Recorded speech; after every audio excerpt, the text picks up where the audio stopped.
and they still ain't gotten to go nowhere. That shit was funny, major man. ass, bro. Yeah, major ass. Yeah, they didn't go to the Diddy party. I ain't going. I'm sorry. Hey, yo, I'm sorry. In all honesty, I think that's what I'm going to be for Halloween. I'm going to put some shorts on and put a towel on and show up to the party with just holding my towel and have like some baby oil with me and see if I piss off somebody. I have a little baby oil bottle and have a towel on and walk to the party with some flops. And every once in a while, I kick the ground. Yeah, you might catch a fade from somebody, on the baby oil bottle, right? 1 of 1,000. Oh my God! Hey, yo, why are you encouraging me, Carl? Oh my God! Yeah. It's a good Halloween costume.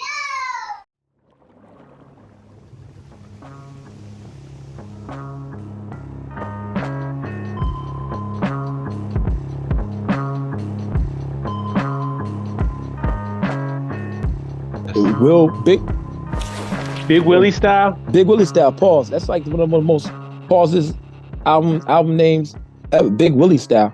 We should have a whole album, like a whole album list, like of Paul's album title covers. Like, hey, what do you guys think about the new Will shit? The new what? The new Will shit that he just dropped with Russ. Oh, that shit was garbage juice. Who? What was Russ? With the Russ joint, yeah. Yeah, he was on the award show. I think the award show performance was pretty dope. But I don't want to hear Will Smith rapping no more. He don't cuss.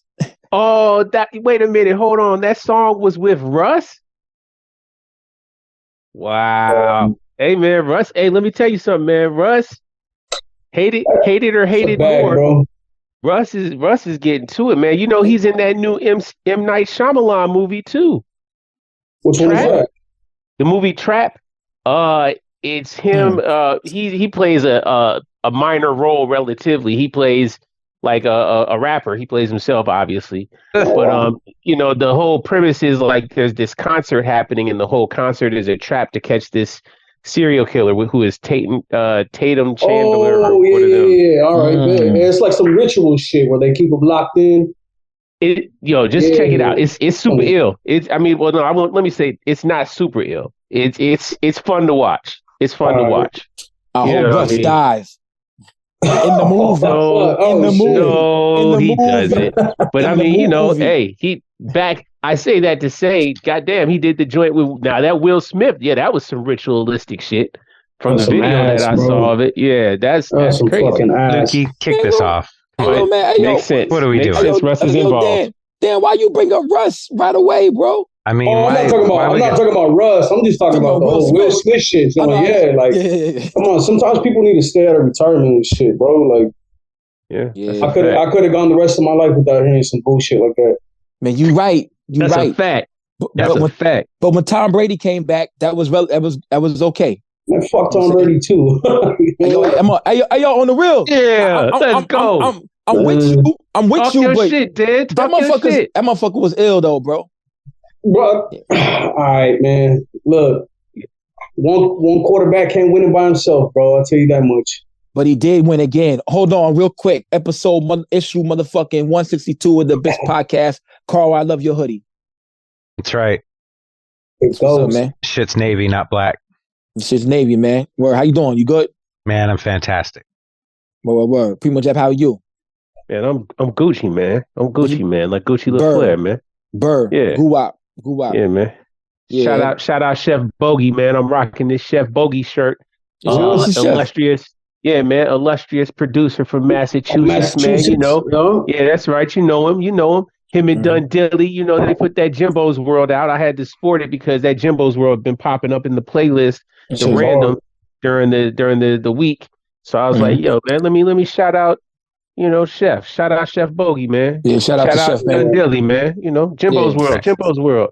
Yeah. Before we transition to the pause to the next phase of the interview, we do a lot of this pause shit today, or what? We always pause. We need to, put your seatbelt on. Whatever, man. Check out, we got in the building. That's the ill hat you got there. We got Dan Nicholson in the building. Appreciate it. That's right. That's right. Appreciate y'all having me, man. We we definitely appreciate you getting on here too, man. 112, that shit was fire. Appreciate you, bro. Your singer, Liz Arenas. Lizette, Lizette Arenas. Every time I see her, I think it's Agent Zero, like sister or something. You know what I'm saying? Gilbert Arenas. Oh, okay, yeah. All right. Yeah. Nah, man. What? It's spelled the same but pronounced different. Okay. Yeah. I'll be looking at it, man. But how are you, man? What's good with you, man? B? I'm good, man. Just working, bro. Just life, you know what I'm saying? I kind of took some time away from music and shit. I ain't really been on nothing, you know what I'm saying? My mom passed in January, and I just said condolences. I appreciate you, man. Appreciate you. I just really ain't had no motivation, man. I had to get my mental health back. You feel me? Like, it's important. Fuck all the the social media shit, bro. Just kind of been staying away from everything. Just kind of getting my mind right, bro. You feel me? Like, man. Finding the the right things to make me want to make music again. You know what I'm saying? So I actually been just dedicating more time to my family and to my business and shit like that. You know, music takes a lot of time away from us, man. You know what I'm saying? So, and that's time I can't get back, bro. That's time my kids can't get back. So, I think this is just much needed time. You know what I'm saying? So to spend with my family, especially after a loss like that. So yeah, you really reevaluate time. Yeah, no, you reevaluate a lot of shit, bro. You know what I'm saying? Relationships with people, friends. You know what I'm saying? Like just life in general. You know what I'm saying? Like what are you doing? What's your purpose? Where you going? Like what are you leaving behind? Like you know what I'm saying? A lot of shit comes into play, bro. So not to get all heavy personal with shit, but I spent a lot of time from my mom in my youth away from her. You know what I'm saying? So. And it kind of hit me, that right now my kids, right now is just a pivotal time for me to spend as much time as I can, because what's that saying that we're gonna know them more as adults than we will as children, you know what I'm saying? So I want to make sure that I get the childhood shit on lock and that they had a good one and a good upbringing and shit that's memorable for them and they can look back at it with no trauma involved. You feel me? Yeah, right about that. So yeah, that's my focus right now, man. It's my family. I got another baby on the way too. Congrats. Yeah, appreciate you, man. Appreciate it. It's bittersweet. You know what I'm saying? I found 2 weeks after my mom's funeral and shit. So it's like that's the blessing, though. That's the gift, man. It really is, man. And I kind of felt like my mom sent them. You know what I'm saying? So it's like it's her way of I don't know, sending me the love that I need. You know what I'm saying? Especially with the holidays coming up. Like he's doing 6 weeks, so it's right before Thanksgiving, Christmas. Like, you know what I'm saying? Like right at the perfect time and shit. Like my mom's birthday's in December and whatnot too. So, this first year without her, you know what I'm saying, is gonna be fucking rough. But you know what I'm saying? I got some joy. Yeah, new life. You feel me? Just to kind of fill that void. You know what I'm saying? There's happiness to not be so down about shit at that time. But nah, man, it's life, man. We all go. We all got our time. You know what I'm saying? So, but right now it's been family, man. Like I do got a project in the works and shit. I got me and Drew Sned. I don't know if you guys are familiar with his work on a couple of my projects and shit too. He produced that shit with AR. How you like me now? Mm-hmm. Okay. So I got a full produced project with him coming out. I don't know when I'm gonna kick it off, but maybe first quarter. You know what I'm saying? So next year. Yeah. You know what I'm saying? As far as right now, I just want to kind of finish off the year with chilling with my family, taking care of my business, and I got some other shit that I'm working on with my family too. So I want to make sure I get everything situated on that end before I get back into music and taking that time away from my family and shit. I feel you, man. Yeah, any righteous mission. Yeah. Any loss that big, requires retraining of your brain, especially. Oh man, yeah, especially the moms, man. You know what I'm saying? Like only got one of them. You only get one, man. Yeah, exactly. Yeah. And my pops passed away too, so he's been gone for 3 years. He almost 3 years to the day when my mom passed and shit too. So dang, bro. Been gone, you know what I'm saying? It's like it's crazy, man, because the vessel that brought me into this world is no longer here. You know what I'm saying? So it's just like now I gotta leave this legacy behind for my children. You know what I'm saying? Whatever it may be, like not even on the music side of shit, but just raising them well. You feel me? Like that's what it's all about, bro. This life, this music shit is just small sprinkle in our existence. You know what I'm saying? Like this shit don't run my life. Like my children run my life. You know what I'm saying? Everything I do, I get up every single day and do this shit for my children. You know what I'm saying? So my work ethic, everything, bro. Like I make sure that my children like experience the best life, the shit that I wanted as a kid. You feel me? Like true indeed. Yeah. You know what I'm saying? I'm trying to give my kids the life that I never had, bro. And you know, I had a rough, fucked up one, bro. And but it made me who I am today. If I didn't go through all that shit, I wouldn't have this mindset, the motivation, you know, the step into entrepreneurship. You know what I'm saying? Trying to do like just bet on myself, man. And I've always had to bet on myself. You know what I'm saying? That's what the whole underdog shit comes from.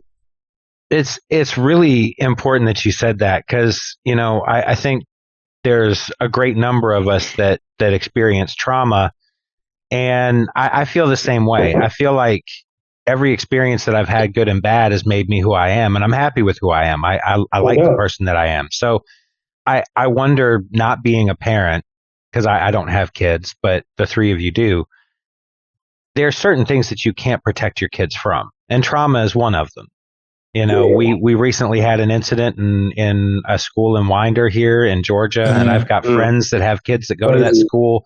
You know, I think as a parent, you do the best that you can to give them a much better life.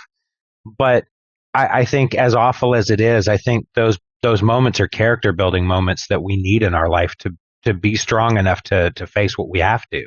Definitely.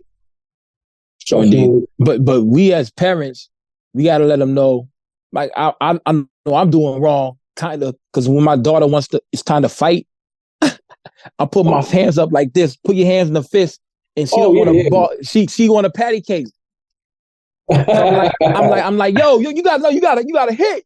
You gotta knuck if you buck. Let's put on Crime Mob. You know what I'm saying? Let's do it. But still, they're innocent. 3 years old. You know what I'm saying? Word. It ain't really time to like brawl. You know what I'm saying? Word. This world is crazy, bro, man. Like, you know what I'm saying? Like, you can't really be soft with children nowadays. Like, even if you're raising them right, bro, you got to be transparent about every fucking thing. You know what I'm saying? Like, true indeed. Like, you know what I'm saying? I got a 16-year-old in high school. You know what I'm saying? He's a junior right now. But like, even explaining shit to him, like, it was different when I was going to school. You know what I'm saying? Like, hell yeah. You know, like, then that's prime time for you to get into every fucking possible bad thing you can. You know? So absolutely. Shit. But was you in high school there or over there? Was you in New York or was you in Arizona? I'm from Arizona, bro. From Arizona. Yeah. You never lived in New York before? Never in my life. So you went to high school in Arizona. Is it Avondale, Arizona? I'm born and raised. Yo, I'm from Avondale, Dodge City. So boom. You did your kid go to the same high school you went to? Nah, he didn't go to the same high school. I went to the same high schools. I went to the same high school as my dad, and I had some of the same teachers as my dad have. They was there for like 30 years and shit. The high school that I went to, that shit's old as fuck. I want to say like 75 years old or some shit like that. So it's had, like, I think, you know, like all my aunts, uncles, everything. Tear that shit down. That shit, bro, they actually rebuilt on it. It's actually one of the biggest schools on the west side here where I'm from too. So yeah, I thought you was from New York, man. Word. I thought you relocated to Arizona. I ain't no transplant. I'm fucking you from there, yo. You got like this old. You got this 90s mob deep mafioso culture. You got that shit on lock, man. You right. It's just the way you raised too, though. You know what I'm saying? Like, I grew up in the culture of like. You know what I'm saying? Like, I just survival of the fittest, bro. You know, a lot of people like. I feel like you said that, yeah. Yeah, right. Yeah. Nah, the way my music is a reflection of everything that I went through, bro. You know what I'm saying? I ain't got ain't no shit that I'm fucking. You know what I'm saying? That I'm painting this imaginary picture for people, bro. Like everything. Yeah, but the beat selection is what that's culture influence, you know what I'm saying? I grew up on Mobb Deep, bro. I grew up on fucking Nas, you know what I'm saying? Jeru the Damager, bro. Kool G Rap, like, you know what I'm saying? Pun. Definitely Kool G. I can see that in your influence in your style too. Yeah. Pun's one of my favorites, bro. You know what I'm saying? That's Jada, Locks, bro. You know, fucking, shit. Bro, yeah, man. DMX, like, you know, that's the thing. I'm the youngest of 3, bro. So, my oldest brother, pass it down. Yeah, it's being around that shit. It's like you didn't have an option to choose what you wanted to listen to. You're just listening to what the fuck's being played. You know what I'm saying? So that's essentially where all my music influence came from. You know what I'm saying? And then thank God for cool siblings. Yeah, at least siblings with good taste. Yeah, no, for sure, bro. Like, you put me onto a lot of shit, and then it just kind of like, over time, like, I'm not like, I just kind of grew into my own shit, and, like, I started listening to more different shit than he did, you know what I'm saying? So I would put him on the new shit, like, when I found MF Doom in, like, 02, I'm like, boom, listen to this, you know what I'm saying? And then, like, I was on my super underground shit, like Cage Kennels and fucking Yak Balls, a bunch of New York cats, you know what I'm saying? Like, and this is the era of like Necro and fucking, nonfiction. That was a really good time of music that people. No, it really was, man. It really was. And people were like, hip hop is dead. I'm like, y'all been listening to this shit? Like, y'all ain't commercial shit. You know what I'm saying? People tend to focus on commercial shit and not the real like shit that makes hip hop. You know what I'm saying? Like, just because it's not in the spotlight doesn't mean it's not out there. Yeah, exactly. You know what I'm saying? Cunnilingus. Was it Kids Under the Stairs? Kids Under the Stairs? Yeah. People Under the Stairs. You're not gonna pause Cunnilingus. Cool Kids. Cunnilingus. You got to. They coming like back shit. Like Cool Kids, definitely. Yeah. Flatbush Zombies. Yeah, Flatbush. You know what I'm saying? They got bands, bro. Like, you know what I'm saying? Like, back in 2000, I want to say 2012, bro. Like, I've always rapped and shit, you know what I'm saying? But like, I never really like took it serious and shit. So, 2012 was when I came across Bodega Bands, and being Latino, Bodega Bands, like being a Spanish kid, bro. That shit really just kind of like, fuck, you know what I'm saying? Like, just put some fire into my ass, man. And I started writing this shit, and getting back in the studio with some homies and shit. But it wasn't until like 2020, 2019 that I just was like, man, I had to shut my business down because of fucking the pandemic and shit. So I'm like, you know what? I ain't doing shit. Let's get to it. You know what I'm saying? So like, I really just took a stab at it, and I've been with it ever since, man. That's what's up, man. Dope. Yeah. So you said you was just rapping like in 2012. You wasn't taking it serious. So that's bro, I've been rapping since like 2006. You know what I'm saying? Like 2006. Like ever since I could rap. You feel me? Like. Even if it was just some dumb shit, like I'll be at my brother's, he's 38, like I'm 32, so I was the younger brother. So you were youngin'. Yeah. I was saying I was at parties and shit, like you would have keggers and shit, and everybody be freestyling, and then I would just jump on in, you know what I'm saying? Like that's kind of like that's how it all started, you know what I'm saying? And it just blossomed from there, man. Like everybody's known me, like that I could rap and shit growing up and shit, like all the homies, anybody that I grew up with. And it's always been that, like, you should do it. But I'm like, nah, man, like, ain't nobody want to hear my shit. Like, you know what I'm saying? Like, I'm Mexican, bro. Like, ain't nobody, like, nobody's going to take me serious. And that's the way it really is, man. Like, you know what I'm saying? Like, it's hard being a Spanish kid, like, coming up in hip hop, bro. I feel like it's one of the tougher tasks. I don't know, man. I don't know. Yeah. I got to argue. I mean, you just said pun. Bro, I'm from the Southwest. You know what I'm saying? I'm from Arizona. That's true. We're not talking about the melting pot of like New York, Massachusetts, or East Coast shit. Los Angeles, like, right? Yeah, Los Angeles, and out there. Yeah, that's a whole different sound. Yeah, but that's a whole exactly. You feel me? So like, if you're pushing that real, fucking core hip hop sound, like that, the boom bap style production, like coming with bars, storytelling and shit like that, you're not gonna find that on the West Coast. Like it's rare, like how you said XP and. You know what I'm saying? Like you had visionaries, all that shit. Like you had this small selected group of people that were doing it. But when you think of like Mexican rappers, you get that jacket that they throw on everybody. You know what I'm saying? Like Lil Rob and shit. Like Lil Rob has one of the best summer days. Yeah, we're ready to party. Anything like them summer nights. Yo, bro, you can't say that's not banging, G. It's not banging? No. Yo, like whatever, man. Bro. For real? That doesn't sound like that. Doesn't. I'm good, bro. I never heard of it. I think we classy. That doesn't really sound like that's hot song. Nah, it just wasn't my style and shit. You feel me? That is ain't the vibration you talking about. Yeah, nah, you know what I'm saying? Like 03, I was on my Dipset shit. You feel me? Like I had, like, you know what I'm saying? I was on my Dipset shit, and then 04, like I remember fucking what it was September of 04. Alchemist dropped. You know what I'm saying? First Infantry, bro. Like that shit. That shit was dope. Yeah. Yeah, you feel me? Like I was boom, and then I had everybody on it. You know what I'm saying? You had the game on it. You had my beat, man. You know, fucking Stat Quo. Yeah, bro. Like everybody. Quo, he would have changed Atlanta. Out this shit, yeah, bro. You know what I'm saying? Like he really like. You fuck with Planet Asia? It wasn't like in my heavy rotation, but yeah, I mean, I respect it. You know what I'm saying? Like, San Jose. Okay. He's San Jose, right. California.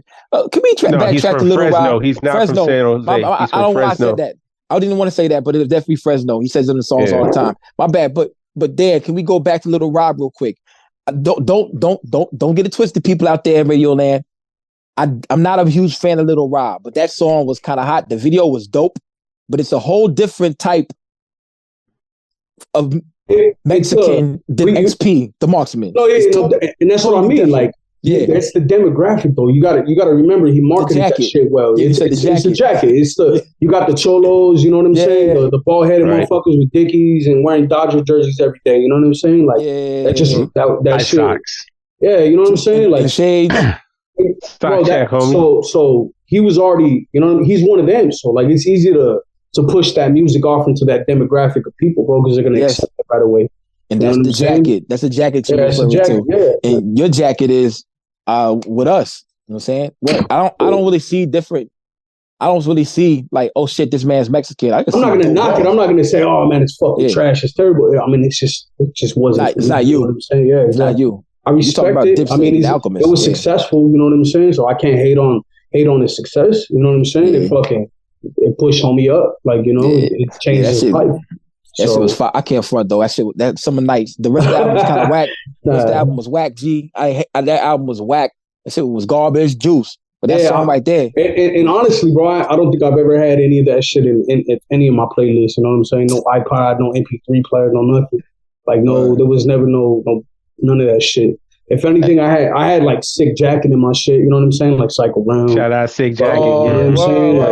Yeah. Like Cycle Round. Like that was it. It still had that feel, that jacket that I'm talking about, but it was the kids that grew up in that neighborhood, that culture, but also had that real hip hop shit. You feel me? Like it was. Yeah, they had the benefit of being adjacent to DJ Muggs, and Muggs being thoroughly stamped in the culture and being an architect of the sound of like dope hip hop. Yeah, so that's why I think you had those dudes like that.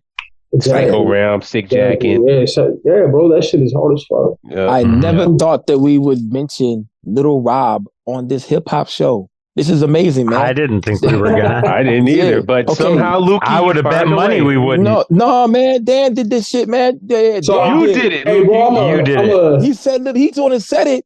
That song was Billboard Hot 1 something. Billboard Hot 100 you ain't was about 36. You ain't about to put that on Dan. He didn't say that. I don't know. We went back.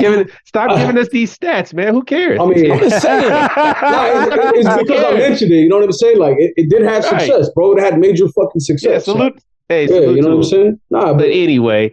But anyway, I just that shit today. I mean, in this climate of music, bro, would not be successful. Nah, man. It had its time and place for a reason. You feel me? Yeah. And that makes sense. What you say, all that ass you kissing and you still ain't successful on the Chinatown sound? Yeah. Yeah, I kind of laugh when you said that shit because niggas really do be doing kissing a lot of ass and they still ain't gotten to go nowhere. That shit was funny. Major ass, bro. Major ass. Yeah, they didn't go to the Diddy party. I ain't going. I'm sorry. In all honesty, I think that's what I'm going to be for Halloween. I'm going to put some shorts on and put a towel on and show up to the party with just holding my towel and have like some baby oil with me and see if I piss off somebody. I have a little baby oil bottle and have a towel on and walk to the party with some flops. And every once in a while, I kick the ground. Yeah, you might catch a fade from somebody, bro. On the baby oil bottle, right? 1 of 1,000. Oh my God. Yo, why are you encouraging me, Carl? Oh my God. Yeah. It's a good Halloween costume. Yeah. But you definitely murdered that Chinatown Sound joint. I appreciate it, bro. Definitely, man. Appreciate it, man. I was hung the fuck over, man. It was a wild night before, bro. I'll tell you what. I think we shot that shit at like maybe noon, bro, and I didn't get to bed till like maybe 8 a.m. You was partying, huh? Oh yeah, we were fucking it up. You know what I'm saying? Like, were you on that fun, Gus?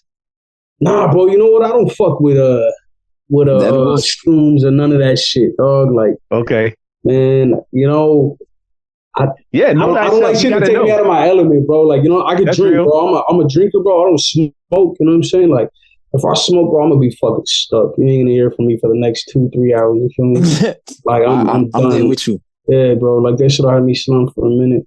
But yeah, man, I like to drink, bro. I like, you know, but I'm not like a wino.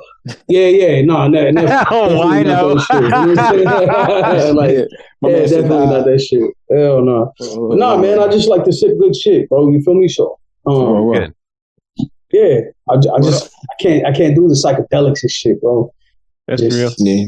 They say, yeah, man. They say it unlocks shit, and I have too much shit to unlock. You don't want. Bro, I'm with you. You feel me? I'm with you, man. I ain't trying to be on that tip with nobody, dog. I don't. You know, and people talk about bad trips if you ain't around the right people. You know what I'm saying? Yeah, that's real. And you can't put stuff back in Pandora's box. Yeah, right. You feel me? Once it's out, it's out. Yeah, bro. You know, that's as real as it gets, bro. Like, you know, I just shit ain't for everybody, man.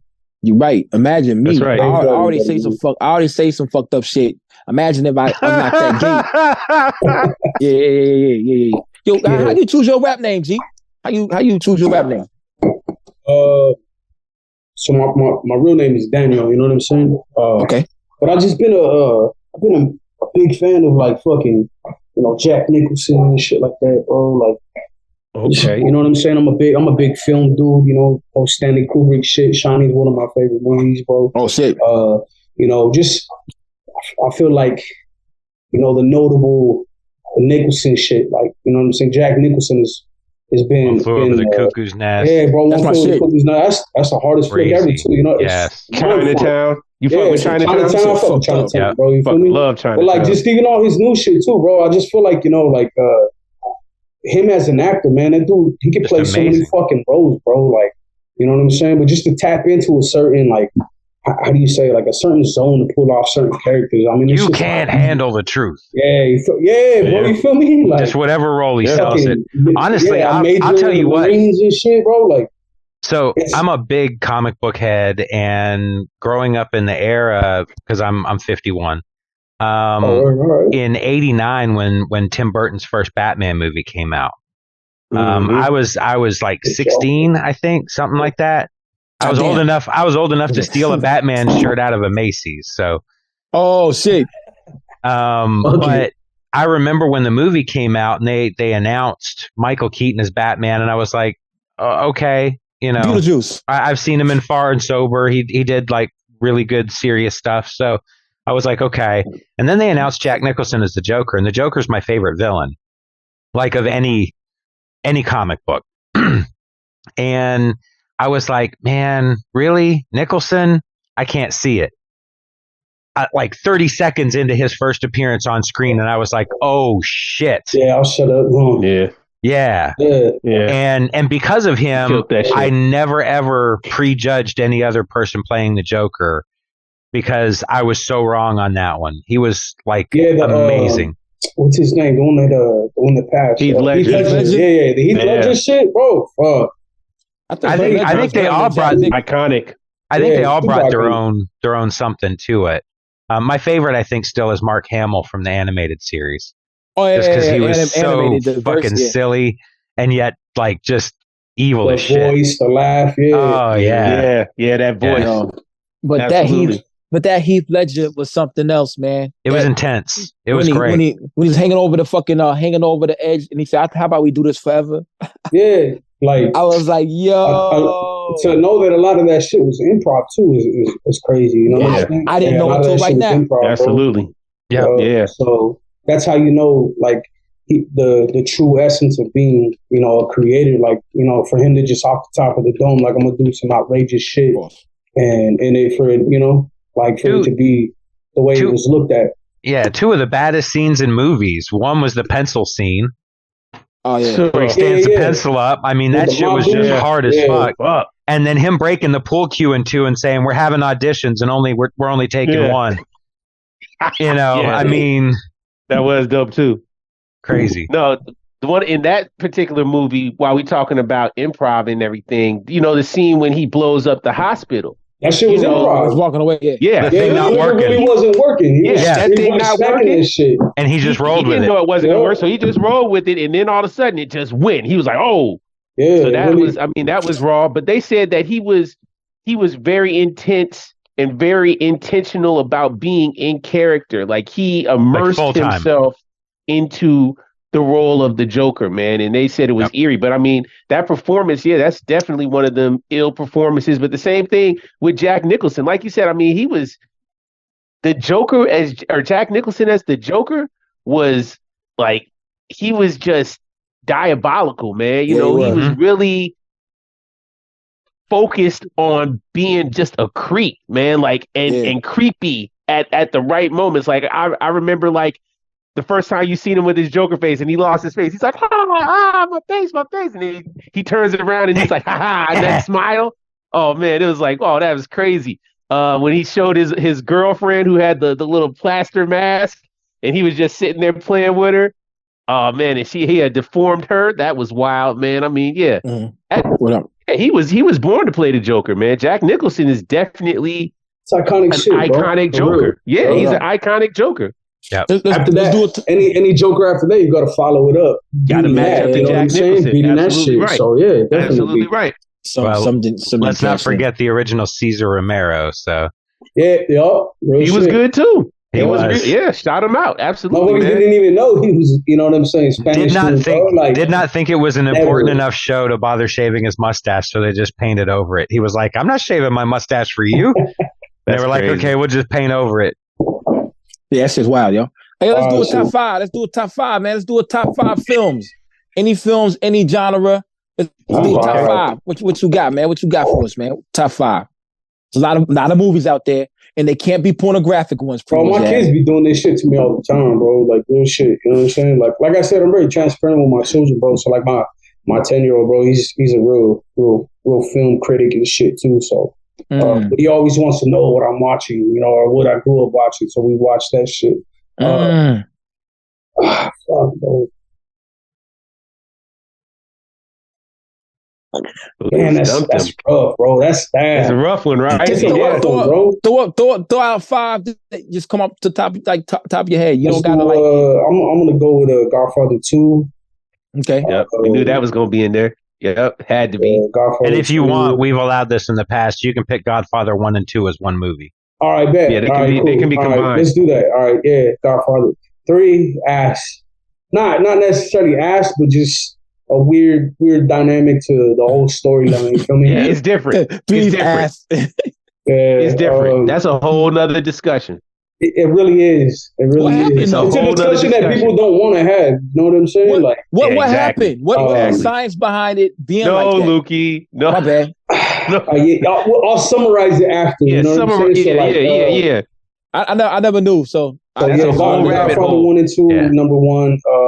Man, like I said, The Shining, bro. Like, and it's not even just the film. It's like it has so much to do with Kubrick's mind. You know what I'm saying? Like, him taking the that cinematography. Book. Yeah, bro. But the way he took the book and you know, there was some beef between like Stephen King and Kubrick for the fact that he didn't stay on track with the original storyline. You know, it was so much to try to be able to put it in. Yeah, they had to really filter it down. Yeah, he did justice to it. But a lot of I think every film that Kubrick has done has been personal. Like there's a part of his life that he likes to leave behind. Like Eyes Wide Shut was fucking great. Oh man, I like Eyes Wide Shut. That some people don't, but I like that shit. Is super crazy, bro. It's wild. You know, like you know, the whole moon landing shit. Like he put pieces of that in The Shining. The Holocaust shit. He put pieces of like little signs and shit in The Shining. You know, they did a documentary on the Room 237. You know what I'm saying? Like it's a whole documentary, like just you know why the room was so fucked up and what it meant. You know what I'm saying? Like it's mad shit, bro. The kid Danny's supposed to actually be him as a child and how you know abrasive his father was towards him and shit like that. Like just mad shit that went into it. You know what I'm saying? So it's when you get old, you know what I'm saying? Like watching it when you're younger, yeah, it's scary as fuck. But when you get older and you start to like, what the fuck does this mean? You know what I'm saying? Like, yeah, start going down the rabbit hole and shit. So it's definitely one of the ones where you got to read the book too.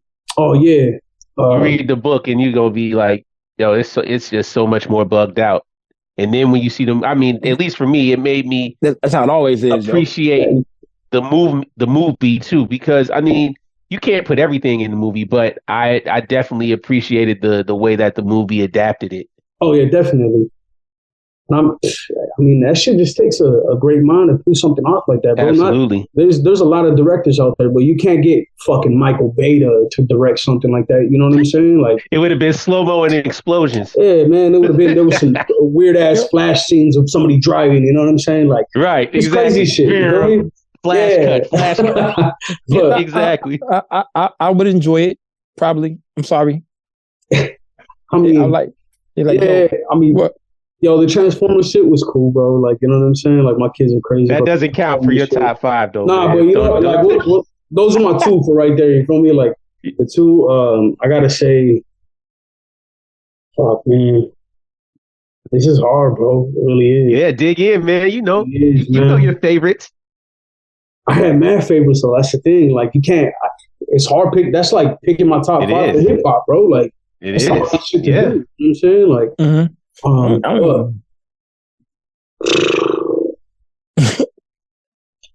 you can tell you got a wealth of knowledge because you're sitting there like, oh man, like I can see you going through your Rolodex, like, man, but what about this? What about this? Goodfellas for sure. You know what I'm saying? Goodfellas. Yeah. The gangster movies. Scorsese. Yeah, that's 3 because Godfather 1 and Godfather 2 counted as one. It's 1. And then you got The Shining. And Goodfellas is 3. And this is shit that I'll be able to watch if you put me on an island. You know what I'm saying? If I have fighter. Yeah, that's a great way to look at it. Training Day. You know what I'm saying? Like Training Day. Training Day. Okay. Yeah. I fucks that. Oh, Denzel. A great performance. And my top film, bro, Belly. You know what I'm saying? Like Bird? Yeah, Belly. Yeah. Shout out Belly, man. That opening scene was phenomenal. That opening scene was phenomenal. And I will never forget them brothers wearing the contacts, going up in there.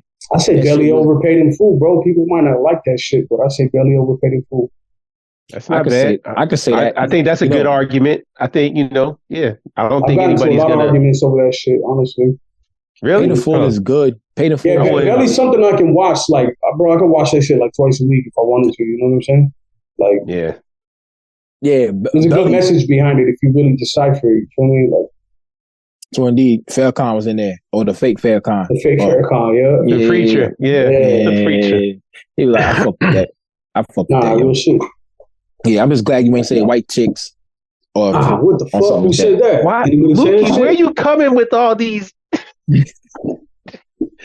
choices, man? Like, no one's thinking about none of this shit. Chicks. You always he said white chicks. You dig deep in the garbage and be like, oh yeah, but you didn't think about this. It's like, no, I didn't. You could have mentioned some of the other Kubrick notables, Lukey, instead of that movie. But like 2001: A Space Odyssey, Full Metal Jacket, 2001, Clockwork Orange, Full Metal Jacket, Dr. Strangelove. See, that's some shit. If I say it's one of my top, like it's a good watch, bro. I can watch that shit a lot of times too, but that's something you don't want to have in your top 5. You feel me? Especially with today's day and climate of political and fucking bunch of bullshit. You know what I'm saying? Fuck them, man. Over here in this lane, in this area, is a safe space where one of our best rappers is a Ukrainian Jew who makes rap music with fucking 5% of Muslims. No, and I don't even mean on no shit like that. I mean, like, as far as it applies to women, you know what I'm saying? Like, women can cancel your shit quick. They ain't find us over here until like 2 years. So See, I say forever. I say this to say I got a business, you know what I'm saying? So also at the same time, like I got to be careful about what I say, what I post, you know, like my views on shit. Like there's a lot of people that are open to shit, you know what I'm saying? Like, and really just want to pop off and give their opinion. Everybody got a fucking opinion, bro, nowadays. You know what I'm saying? But my opinion, I don't. That's my opinion. You know what I'm saying? Somebody may not agree with it. So, if you ain't got nothing nice to say, you don't want to say no shit that stirs the pot. Just keep it to yourself, bro. That's the best way to go. But here in America, this is fucking America. Yeah, for sure. We need to. I would like to say, I want to fight for your right to say whatever the fuck you want to say, practice whatever religion we want to practice, and play as much and buy as many Makami records for $3,300 and 33 cents as you want. I mean, it's true though, but I'm not a big platform arguer, bro. You know what I'm saying? You right, yeah. I'm really not, shit, man. So when you see shit, people want to, right away, people love voicing their opinions about shit, man. Yeah. And it's like, if you wouldn't do that shit in person, bro, like, keep that energy to yourself. You feel me? Real shit, man. Like, and that's the type of dude I am, bro. Like, I don't do this back and forth shit with people in the comments or nothing, bro, because then when I catch you, it's not going to be, yo, what's good. It's going to be like, what's good? Like, you feel me? Like, I don't really want to fuck somebody up. You feel me? Like, nah, I really mean that shit, bro. And I don't even want to be on that time, bro. Like, I'm a grown ass man, bro. I got responsibilities and other shit to look at, look forward to shit. You know what I'm saying? Like, everybody wants to be on this buck wild shit. The loudest motherfucker in the room is the biggest pussy all the time, bro. Talk that shit, you know what I'm saying? Man. And that applies to social media. You feel me? Like, anybody that wants to be fucking, finding every single comment to be under and talking shit, like, bro, shut the fuck up. Like, you want to do shit in person. You know what I'm saying? Like, real shit, bro. Like, that shit don't move me, man. And it don't, like, and if anything, that shit's just for their own fucking pleasure. You know what I'm saying? They just want to. Those are people that can't accept being right. You know what I'm saying? Those are people that want to try to push knowledge, but got the knowledge from a fucking 10-minute TikTok. You feel me? Like, go somewhere with that bullshit, bro. You ain't reading you ain't reading no real books, bro. People ain't really inclined to be trying to make assumptions or just comments on shit, bro. Like, shut the fuck up. You know what I'm saying? Like, mind your business, bro. They be thumb thugging too, man. They be that thumb thugging shit is bro. That lets you know who's real and who's not, bro. The biggest pussies always do that shit, bro. Like, you're right about that, yo. It's what's really happened. The internet has empowered so many people who never deserve to have their opinion voiced. It's a safe space for motherfuckers who never grew up being gangsters, bro. You know what I'm saying? Well, never grew up with consequences, never grew up with guidelines and structure and protocol they had to follow. And that's what I mean. Having integrity, respect and shit for people too. Like, you know what I mean? I'm saying? Like, that shit, I feel like social media bro, you'll change somebody's mindset about you in a fucking drop of a dime before they even meet you, just for the fact that you present yourself on social media. You know what I'm saying? And that simple comment, a simple fucking comment on a post about some shit that you disagree with, or you just want to make a comment. You know what I'm saying? Like, that shit right there will ruin you, especially in this hip hop shit, bro. We're such a small community. We're all going through the same shit, bro. You know what I'm saying?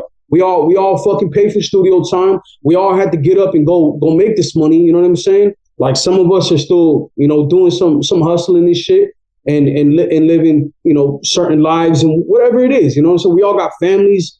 Most of us. You know what I'm saying? We got bills besides just bars. You feel me?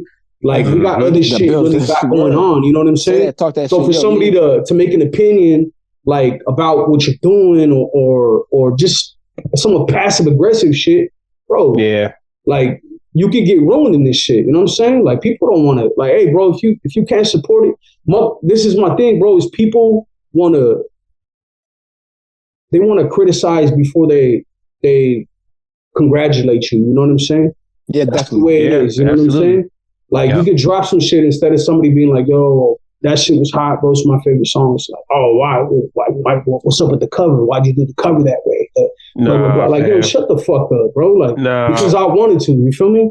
Yeah. Because I wanted to. Like, and that's at the end of the day, this is a me sport, bro. You know what I'm saying? Like, I'm what I push out. You know what I'm saying? And if I'm gonna be on somebody's track, I'm gonna stain that shit. You know what I'm saying? Because, like, we're in this hip hop shit as a collective, bro. We make each other better. You know what I'm saying? Like, you ain't never gonna hear a whack ass verse, from Benny or Conway on another joint. You know what I'm saying? They're trying to stain that shit. You know what I'm saying? Because you want to go back and play that joint just to hear Conway shit. You know what I'm saying? Like, I feel you on that, man. But yeah, you know, like these just artists in general, bro. Like you know, like it's yeah, bro. It's wild, man. In the same fucking boat, bro. For people to be at each other's necks and shit. Feel me? Like, you know, this ecosystem is kind of it's kind of decent right now. I feel like it is. But I feel like you can burn your bridge pretty quick too. You feel me?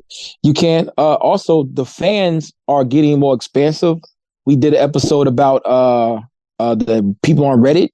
We found out that the moderators on Reddit for the Griselda thread were 19-year-olds and 20-year-olds that aerospace engineer that goes to Purdue that went to military school. And then I found out another guy that runs the Makami page is a 19-year-old. So these guys are actually coming back and finding this genre of music, and they're actually good fans because they buy music. So they're actually okay fans, but the way that they digest music and learn the shit is different, and the way that they're raised is surely different.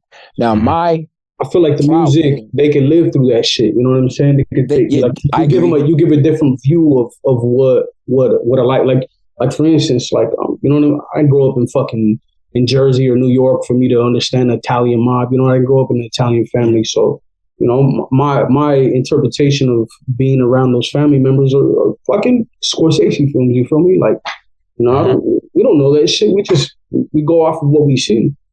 So these young ass kids were probably suburban kids who just big Makami fans, bro. You know what I'm saying? Because it's like some Doom shit. You don't not every Doom fan is some dude, you know, packing a blick, bro, and like ready to set shit off. You know, it's some fucking hipster kid, you know what I'm saying? Like who just definitely who's into the culture, you know what I'm saying? He dresses weird. He's always been an outcast, and Doom's been somebody for him to kind of showcase his persona through. You feel me? Like, so indeed, they grasp a hold of music for a lot of different reasons. I think one of the thing is something that was not really out there, or is not really out there. So they get to pick this piece of this lane of the hip hop and it's all to themselves right now. Just like when I liked The Weeknd. I liked The Weeknd before he blew up. When he's talking about getting high and drunk. House of Balloons, Thursday. Fucking bitches. Yeah, serving the cocaine and shit. Tattoos on, 6 pictures of me, how they ball. You ain't gotta catch me. You always come to the party to pluck the feathers of all the birds. I'm like, this nigga is selling cocaine. Yeah, The Weeknd is my favorite. Then he blew up. I'm like, man, I ain't listening to no fucking Weeknd. So that might be what it is too. Shit, I can't feel my face. That was the song, boy. That shit is dope. I can't feel my face when I'm with you. Oh yeah, that shit was hot.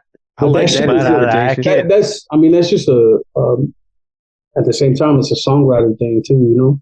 Yeah. Like, nowadays, being super commercial, that shit that we got, the House of Balloons shit, is all from him. You know what I'm saying? Progressing in this fucking industry, it's like you got a bunch of dudes pulling strings. Like, yo, this is what we need.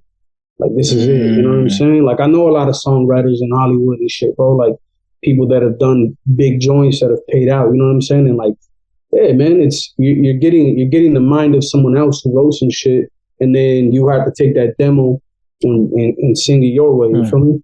Yep. So then it becomes a hit. So, but it's now the shit that he's writing is the pop culture. You know what I'm saying? Like keeping up with the fans and shit. So that sucks. Hey, The Weeknd, if you're listening. If you're listening to The Weeknd, could you go get drunk and high one weekend, and write some music again for us? Just one more time. I don't want you to OD. You know what I'm saying? Just take it easy. The Weeknd, just make that music. You don't got to make sure you got a good dealer so you won't slip you no fin, and like get high, get drunk, and make some music for us, the Day One fans. Please, thank you. God bless you. You're going to risk a man's health just because you want him to make what could be a subpar album anyway. Make some fucking grunge R&B, huh? I mean, I'm just saying, there's no guarantee he's going to get the magic back. Say it again. Say it. You're right, Carl. But say it again. Say it again, Dan. Say some dirtbag R&B. You want to make him risk his life over that shit. I love toxic R&B, bro. Yeah, you feel me? Sounds great. Push that shit to you, man. Drake. Bryson Tiller. Bryson Tiller. Hey, that's some Brent dirtbag R&B too, bro. I'm a big Brent Faiyaz fan, man. Oh yeah, Brent. That's R&B, that dude crazy. Yeah, it's R&B. Yeah, it's toxic R&B. It's scumbag R&B, man. Yeah, that's on my. Yeah, that's That's really, really toxic shit. So that's what we're gonna say. That's what we're gonna say from now on. Scumbag R. We have found a new R&B. We have formed a new genre. Scumbag R&B. Definitely. Oh, it exists. Yeah, I like it. I mean, you think about it, bro. Anybody listening to that shit ain't trying to fall in love with nobody. They're out fucking bitches, bro. They ain't calling no bitches back. That's running through 5, 6 at a time. You know what I'm saying? Staying up partying 10 hours a day. What's my song? Like, Rehab. That Winter in Paris song. Oh my God. So I played that song like 45 times, man. Like just riding around the city. I'll never forget riding around Atlanta. It was in the winter too. And it was, like coming out of clubs, just really living a good life, man. This is before my wife found me, man. Matter of fact, this was right before actually. Yeah, you're on your dirtbag shit, Hey, toxic. Man, check it out. Just hurting bitches. It ain't even toxic, bro. You know what I'm saying? That's what it really is. It was see, but that's the thing. Hold on, man. Like, no, man. let me put you in this mind state, man. These grown ass ladies, they making decisions. They know what we doing. We doing what we doing together, man. It takes 2 people to mix the ammonia and the bleach. You know what I mean? I mean, it really does. I mean, but see, man, I didn't get into all that shit. Let me backtrack from that conversation. Yeah, we ain't got to dig into that. Hey, I'm a married man. We ain't got to dig in that. That was a small window. I was always a good boy. I wasn't. I was a dirtbag scumbag motherfucker. But I was on a website called Tagged, and this girl from Indianapolis who had a bald asshole and a hairy pussy loved The Weeknd. You know what I'm saying? Because she used to, it's crazy, yo. She had a bald asshole and a fucking hairy pussy. Anyway, because she took it in the buns. Anyway, boom. so check it out. She loved The Weeknd. We used to listen to the party and after the party, then coming down back to back. And she didn't know what the fuck she was even listening to. I'm like, yo, what the fuck? You don't know? Yeah, but she's the one that introduced me to The Weeknd. You know what I'm saying? So I always think about that girl with the bald asshole in the hairy pussy. Why you gotta say it like that? That's just ass backwards. You're really emphasizing on it. What, she's supposed to have a hairy asshole? Does. I just thought that maybe you would shave your pussy too. Like, I don't know, man. But she liked it in the bun. I mean, you see a girl with a bald pussy and a hairy asshole, I'm gonna be asking some questions. I mean, why can't both what is going on here? Why can't both be? If I see that, I'm not asking no questions at that point. Why can't I know everything I need to know at that point. Why can't you deforest everything? Oh my God. Hey man, hold on, man. Fuck this chamber, man. Hold on, hey man. Hey, Dan Nicholson, man. Come on, man. Anyway, let me drive us back into the realm of sanity from Lukey's insane circus. Check it out, man. Yo, man.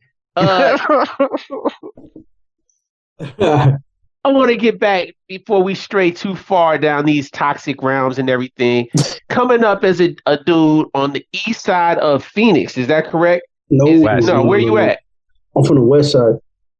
From the west side of Phoenix. Yeah, I'm from the south side of the West End. So Avondale was like Avondale, Talk about that whole Phoenix experience. Talk about the city life and everything. Being a Phoenix kid, how you moving around? Like, I ain't even from Phoenix. I won't ever claim Phoenix in my life because I'm not from Phoenix. Ooh, okay, I'm from a city outside of Phoenix.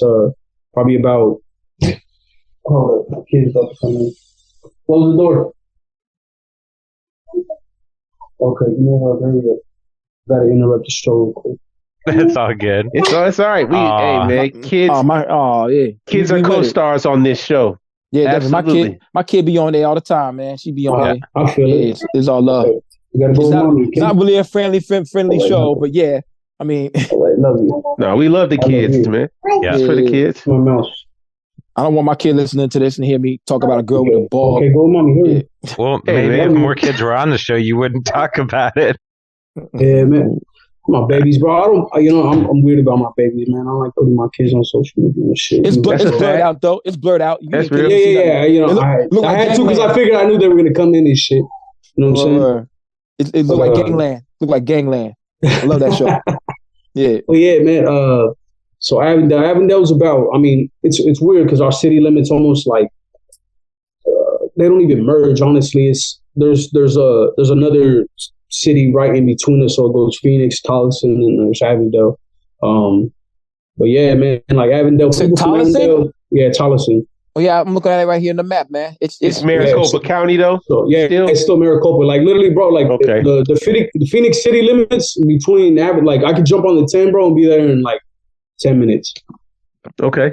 Like you know what I'm saying, but the fact of being like Avondale's been in such an old small town. You know what I'm saying? Like everything just goes down in a certain little fucking zone, a little a radius and. Some people, bro, I know motherfuckers who've never even been to California before, bro. Like that town really hosts people and locks people down. You know what I'm saying? Like people ain't never even been to like, people ain't never been to like Tempe, and Tempe is like 20 minutes away, and it's like party city. You know what I'm saying? Like, yeah, bro. It's a really man, it's a different world there. You feel me? Like Phoenix is spread out, bro. You got East Phoenix, North Phoenix, South Phoenix, West Phoenix. Like, that shit. There's fucking 2 million people in that zone. Yeah, top 5 city. Yeah, Avondale, we have I think our population in Avondale is maybe like 150,000. Wow, that's still major. Yeah, it's a major size city. But so where I'm from, off the 10, when you get off the 10, there's south of the 10 and north of the 10. All the north. Yeah. All north of the 10 is new community. That shit came after like the year 2000. New subdivision, homes built. They got all like, the nice restaurants and shit. And then south of the 10 is still just fucking shit that's untouched. You know what I'm saying? Yeah, I'm looking at it right now, yo. It's a bigger part of the fucking, the newest shit is not that much, right? The newest shit, no, it's not. It probably extends down to like, so the way Avondale runs is off the 10, it's from Dysart down to Emcee 85. And then I say Lower Buckeye. There's Emcee 85, which turns into Buckeye Road, and then you got Lower Buckeye. But so most of it's still bad. Yeah, still old. Yeah. Yeah, it's super old. So anything north of the 10 is all new shit. Like from the year 2000 and up, you know what I'm saying? But it's not that nice. Avondale's been there since fucking, the 1800s, man. Like I want to say like 1880 something that it got discovered and built on. Yeah. So it's but it used to be just like a farming town. You know what I'm saying? Like just straight agricultural land and shit. And then my mom's grew up there. Like my grandmother moved there, and I want to say like the early 70s. And then man, my family's never left. My grandma still lives in the same fucking house to this day. That's wild. Yeah, that's lifer shit, man. Yeah, my mom lived in Mesa for a while. Oh, really? Yeah. Mesa. You see, Mesa's super far east from me, bro. Right. That's like a 45-minute just drive. North of Chandler. Yeah. And there ain't shit out there but mad white people. Yeah. So, that whole area, man, where you at, I'm sure you've seen a lot of growth. Like you said, that whole side of town just grew up in the 2000s, but Phoenix in general and just Maricopa, my bad, not just Phoenix, but that whole area is the fastest growing area in the United States right now. Yeah, Phoenix is, bro. Dog, like you could be around one part of the Phoenix, even the Phoenix area. Like you could be there 1 week, and we'll call it the Phoenix Metro. You know what I mean? You could be there, and the next week, some new shit's being built, or new restaurants going up, or you know what I'm saying. So it's like everything's growing, bro. And then we got mad people coming here because shit was cheap. It's not cheap anymore, bro. Right. You know what I'm saying? So, back in the day, you could buy yourself. This is prior to, let's say, pre-pandemic. You know what I'm saying? Like you could buy your house, like a 4-bedroom house, 2-bath for $175. You know what I'm saying? Now that shit's gonna cost you $500,000. Yep. Yeah. $500,000? God damn. $500,000. Right. Yeah. So, me growing up on the south side of Avondale, like that north side, all the new development, like growing up as a kid, like fuck, man, we had family members that lived on that side, and it's like, bro, we wanted to go spend a weekend there every weekend. You know what I'm saying? Because they had the fly cribs, they had pools, and you know what I'm saying? They had nice cars and shit. It just was a different environment, man. Like motherfuckers out there mowing their lawns and shit. Like in Old Town Avondale, ain't nobody mowing no lawns. We don't got no HOA, so that shit just Ain't no lawn. Yeah, hell no, bro. I mean, this shit ran down. You know what I'm saying? Like, yeah, bro. Just yeah. So, but you know, and then to escape all the bullshit, like, you know, like just the childhood I grew up in. My mom's so dope for all of her fucking life, practically. You know what I'm saying? So when you live in a dope house, man, going to school is an escape for you. You know what I'm saying? Like going to a cousin's house is an escape for you. You know, you going down the street to live, like go kick it with your homie. You know, that's going to school. Yeah, that's real shit, bro. You escape that shit for 8 hours a day and you come back. Yeah. You know what I'm saying? Yeah. But yeah, man, like growing up, you know, that's the side that I wanted to be on and shit. So, you know, when I was old enough, like, I got me and my family a pat on that side. So, you know, that's my kids were raised on that side. So, you know what I'm saying? On the side where all the bad shit don't go down. That's good. Yeah, that's what our goal is. That's what our job is as parents, is to expose our kids to what we want for them and not what they have to be forced to deal with, you know? So, yeah, man, you're doing the right thing. Yeah, man. You're definitely doing the right thing, man. I want to also, before we get too far into it, I really want to go back and talk about Psalm 187, just the body of work that it is. Yes. Yeah. And, that's, I reached out to you as soon as that came out. I reached out and was like, yo, this is ill. And like Lukey, you know, like he was thinking you were a New Yorker, and I can see why he felt that way, especially if he heard that Psalm 187. But just the essence of it is that pure, that traditional hip hop, that's what I like to call it, instead of just boom bap or whatever, that traditional grimy underground hip hop, right? But it definitely has your flavor on it. You're a pure Arizona dude, and that's imprinted on it. It's almost like an Arizona Illmatic, to be honest with you, man. That's kind of how it feels. That's kind of how it feels. That's the way it's framed. Bro, but I appreciate that, bro. That's mad love. Yeah, man. I mean, I like it. It's a singular body of work. Mm-hmm. And because it's only 10 songs, it's easily digestible, you know, and it has it has personality, bro. And everything you're describing right now, like from, you know, it's just the lifestyle of growing up and escaping, you know, the 8-hour escapes of getting out of the house, and just the grit of what you enjoy as far as the appreciation for visual art of the movies and everything. Mm-hmm. You can hear all of that in there. Mm-hmm. You hear it all in there, man. Nah, man. But yeah, that's why I didn't want to say too much before we, you know, without complimenting that body of work. I appreciate that, man. That's love, man. I really appreciate it. That shit was just you know, the whole underdog thing is what, you know, because I got my own shit, underdog music group. So the underdog shit, like, you know, the front cover is King David. You know what I'm saying? So King David is one of the biggest underdogs ever. Yeah, with a pistol. You know what I'm saying? But he's God's favorite, though.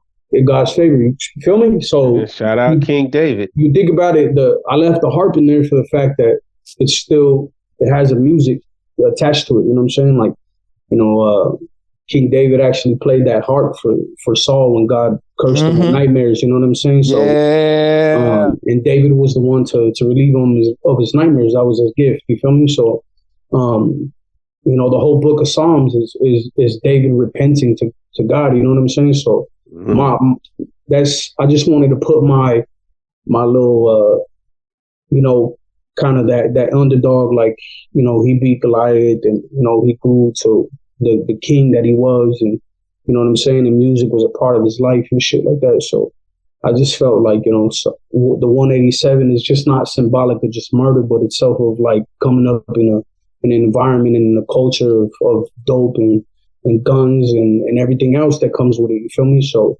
you know what I'm saying? Like, that shit plagues your life, bro. Like, if that's the environment that you grow up in, you do become a product of it. You know what I'm saying? So, me and my brothers have fell victim to being products of that shit. You know what I'm saying? And like, you know, it's an easy life to be a part of when that's all you know and that's what you grew up in. But you know what I'm saying? So, yeah. And your mom Dukes is out there. Man, yeah. Yeah, you know what I'm saying? Your mom thoughts like, oh, all this is cool. Yeah, like like looking at it, it wasn't cool, man. I know what the fuck my mom was doing. My mom tried to like, how do you say it? My mom tried to play shit off. You know what I'm saying? Like we didn't know what was going on. You know, but after a certain point, like, and I don't ever want to diminish my mother's character by any means. My mom was a great mother. She was a great grandmother. My mom was a fucking legend in the town that I'm from. You know what I'm saying? Because she impacted a lot of people's life. My mom is one of those people who, like, you know, the childhood and like that she had to live, bro. And anytime somebody who just needed like a aunt or a mother figure, like my mom knew how to show people love. You know what I'm saying? My mom my mom loved hard, bro. So man, I mean, the funeral home, bro, was packed. Like every seat was filled. The hallways were filled. You even had people, 100 people waiting outside just to go in and touch my mom. You feel me? So like, that's super love right there. Yeah, man. So me standing back and just seeing that shit, like, bro, like watching, dudes who grew up with my mom, like, 50-year-old motherfuckers, bro, and they're just balling like kids, like they feel like they lost a sister. Like my mom really, I got people, from the town that call my mom, you know what I'm saying? Because they grew up without mother figures, and my mom just happened to be this person who just knew how to give somebody some love, bro. You know what I'm saying? Like, really show somebody some love and give them that nurturing that they didn't have, So, indeed. But being on that shit with my mom, selling dope and the type of life that we live, man, like there was just at a certain point my mom couldn't hide shit from us anymore, and it was just like this is what we do. You know what I'm saying? And every now and then she'll sprinkle a little bit of game on us, and then it went from a little bit of game to showing us to, you know what I'm saying? And then us getting involved in it on our own and shit like that. But yeah, man, my brother did, 17 years in the system, wow. Yeah. So, you know what I'm saying? Like we just, it's one of those things, bro. Like time, man, you can't get none of that shit back, dog. Never. You really can't, bro. Full circle. But, this shit, like, yeah, bro, it's a crazy cycle of life. You know what I'm saying? I feel like even now, like doing all the shit that I'm doing positive, like I still gotta, keep myself in check and, watch where I'm at, my surroundings and who I'm around, because like, bro, my business is in the hood, bro. It's right across the street from the same street that I grew up on. You know what I'm saying? So it's like, I don't disassociate myself with the people that I grew up with this shit, you know what I'm saying? So I still try to be a presence because, I mean, that's just me, man. Like, I ain't never gonna turn my back on people that that's who you are. Yeah, if you feel me, like I'm Avondale through and through, dog. Like those are my people, man. Not only that, man, I think you've already understood the importance of being somebody who can be an example and can actually take part in the shaping of what they want to see as well, man. You know what I mean? Like you understand, even in your own personal cycle with your family, you obviously you want to give them the best, but you also by having your business right there in the hood, you're sitting there as an example for people who have seen you your whole life. They're like, oh yeah, but that's my man. He got the spot right there. He got a business. And my shit's like a social club, bro. I got mad people from the hood that just pull through and just come and post up. Like, that's I don't motivation, give a fuck, bro. you know what I'm saying? And that's the way it is, man. My door's always open. Like, I don't like it's the same shit that I watch my mom be that way with people, and you start to see the reciprocation of love, man. Like I really got, like I talk the shit I talk because I can. You feel me? So like the people that I'm around, the people that show me love, will really bounce somebody's head. You know what I'm saying? Like if I wanted it to be that way, like, but it's all love, man. When I got people around me and shit, like my boy Bubba, who's on the end of he's on the skid of Bishop's back on 187. He does a little freestyle. Yeah. He's no longer here, man. He died last year. You know what I'm saying? So, man, rest in peace to them, man. Mm-hmm. Yeah, and he was fresh out the joint too. He had been out for a couple of years and whatnot. And it's just like I said, man. That town, if it gets a hold of you, bro, and it sinks its teeth in, sometimes people don't go nowhere. You know what I'm saying? Like my boy Bubba, my boy Sean. You know what I'm saying? Like man, I lived in my homie's pad. Like, we're from the same block and shit. Like, when we were down and out, like, his mom's took me in, and I lived with him, and you know what I'm saying? Slept on the floor next to his bed and shit. You know, that's my boy Sean, man. And like, I grew up with dude, you know, just to see him give his life to the system to get out, and then, you know, die for some dumb shit, man. Like, it's fucked up, man, because I wish a lot of those people were here. You know, and I got a couple music videos of some homies in there that are not even no longer here anyway. You know, like, God damn. It's just, yeah, man, that shit's all around, bro. I don't mean to say it like that, but yeah, man, it's just like it's just fucked up because it almost becomes like a normality. You know what I'm saying? Yeah, it's fucked up normality. Yeah, and it's like.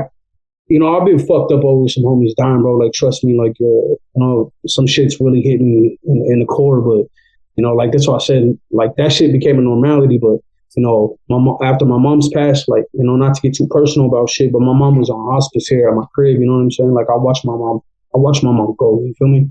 Like, I held my mom in her last minutes. You know what I'm saying? Last seconds and shit. So that shit, it fucks with me. You know what I'm saying? Yes. Like, absolutely. Fucks with me, man. I didn't see people. I've seen people pop all kinds of shit. You know what I'm saying? And like none of the shit that I've been through in my life, bro, will ever you know, replay the way that replays in my head, bro. But you know, it's a part of life. You know, it's I rather you know, have been there when it happened, and then for my mom to have passed when I wasn't there. You know what I'm saying? So yeah, but it's a tough image to have to live with. It is, man, but you know, I'm just glad I was there, man, because my mom's condition, you know, she had heart failure, man. So, you know, it was bad in that last month. You know, we got the call from the doc, and this is what he gave. He gave us the prognosis, so we prepared for it. You know what I'm saying? And but at any given time prior to that prognosis, it could have happened. You know what I'm saying? So she could have been at home in bed and boom, you know. So. But I was just glad that I was able to come from my mother and have her around a bunch of people that loved her and you know, made her last couple of weeks good, man. You know, that's the most I could have done in my life. Like, and you know, me and my mom, we used to bump heads, man, because I've always tried to, you know, keep my mom level headed and you know what I'm saying. Like my attitude stems from my mother. You know what I'm saying? Like, you know, she's through and through like a part of us, man. So it's like. I know how, you know, our personalities can be. We used to clash a lot and shit. And, you know, sometimes I would have to be the parent to the parent. And I know she didn't like that shit. So, but, you know, that I feel like I owed that to her. You know what I'm saying? So, yeah, man. That's that honor and that loyalty, man. That's the traits that are in you, man. You know, you did the right thing. I mean, you know, that all worked out the way it was supposed to work out. Yeah, loyalty is some big shit to me, man. A lot of people don't take that shit. That shit's it ain't just a word, brother. It ain't just a word. It's a loose word thrown around nowadays. You know what I'm saying? Like, absolutely right. It's bigger than a word. Yeah, man. That shit. That's a motherfucking. That's a stamp on your life. You have to live by that shit. People talk this cold shit. People talk this that. You know what I'm saying? But if you ain't living that shit, you can't speak on that type of shit, man. Like loyalty's it's a rare, really rare trait. You know what I'm saying? Loyalty ain't just them hanging out fun moments. You know what I mean? It's deeper than that. Yep. You know, it goes. You know what I'm saying? It could be a small gesture from somebody that you may not even think that it's like, hey, you know what, bro? I really needed that at that time. You know what I'm saying? And that shit will go a long way. You know what I'm saying? Like, yeah. I've been down and out, bro. Like all my you know, like I want to say the last fucking 10 years of my life, bro, have been ups and downs. You know what I'm saying? But during those downs, I remember a lot of people that were there for me when I was in those bad spots and shit. Especially my boy Jimmy the Gent. Like that's a childhood friend. Okay. So I met Jimmy. That cousin that I told you who lived in the suburban neighborhood, I would go and kick it with on the weekends and shit. Like I would go to his house and Jimmy was his neighbor. So, I met Jimmy in I want to say 2001. And, bro, we just, his family also comes from a different background. You know what I'm saying? So they also moved to the suburbs and shit and giving him a different life and whatnot. But he also he also has a lot he's older than me too, so he also has a lot of shit that he dealt with growing up too. So it almost, like we hit it off being good homies and shit just because he came from a, traditionally rough background, and so did I, you know what I'm saying? So just for the fact that he lived on a different part of the 10 and shit made no difference of, we couldn't be friends or could be friends, you know what I'm saying? But that's my brother. He's now married to my cousin. That's what's up. Family ties. That's how it goes. So we cousins. We're like cousins. You know what I'm saying? But he's married to one of my cousins. My mom's little sister's daughter. So man. So same soccer team. So same soccer team. Right. You know what? That dude's a monster in soccer, bro. That motherfucker went. He played college soccer and shit too. He's a beast with that shit. Him and his brother, they got their own foundation and shit too for at-risk youth and shit. They run like a club and things for kids, bro, when it comes to soccer. Nice. You know what I'm saying? So man, they're out there, paying for people's tuitions and sending them off to like different states and countries and shit to get them, the right training and eyes on them when they need it. You know what I'm saying? So man, Jimmy's doing some good shit too, bro. Shout out to Jimmy, yo. Yeah. I just say soccer because it's when running back and forth, getting tired, and they go night. Yeah, that shit. Yeah, go night, man. Kids. So I gotta ask, Lukey mentioned the dope hat, but being a skater kid, I noticed the logo on your shirt. The logo. Santa Cruz? It's kind of is it Santa Cruz or is it just? Yeah.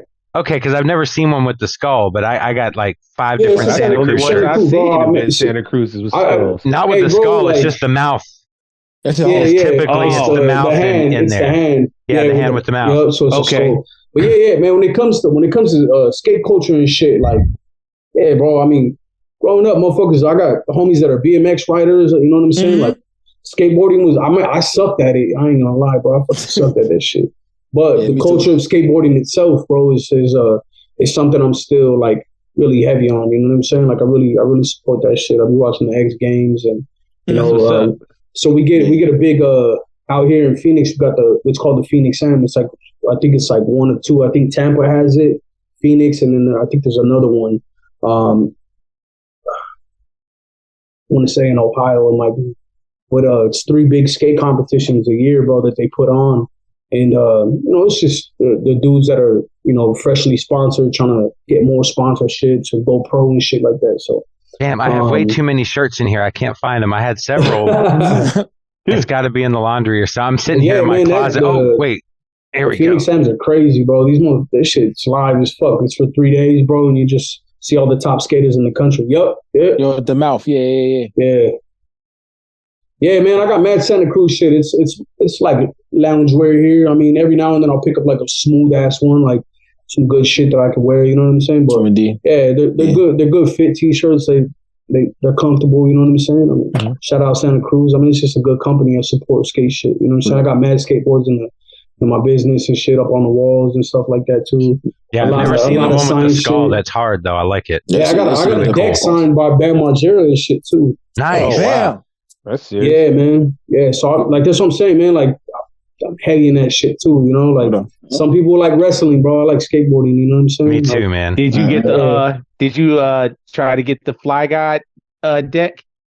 Did you ever see that? You familiar with it? Yeah, I mean, bro, that shit. If you're gonna pay somebody, a fucking $1,000 for a resale on a deck, like, no, bro.